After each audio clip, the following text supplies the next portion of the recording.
Oh, hi there. Yeah, so we are going to turn this garage from this plain residential two-car garage into this.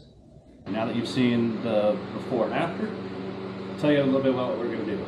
We're going to be taking this garage and we are going to turn it into our dream garage. We're going to start with flooring from Race Deck Floors, cabinets from Husky, and paint, Valspar paint, and we're going to add some lighting, we're going to add some extra touches, some accents, and maybe in that corner a little bit of a surprise.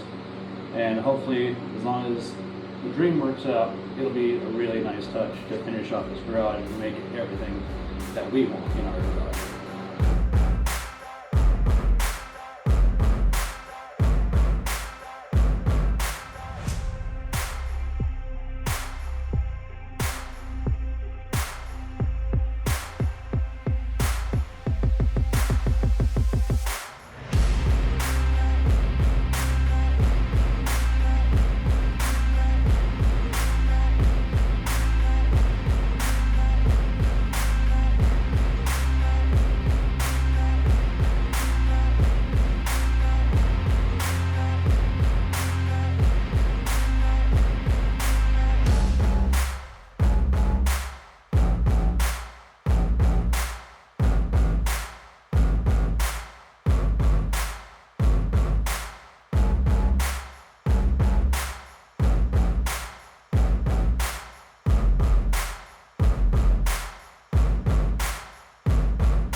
Stay tuned for more.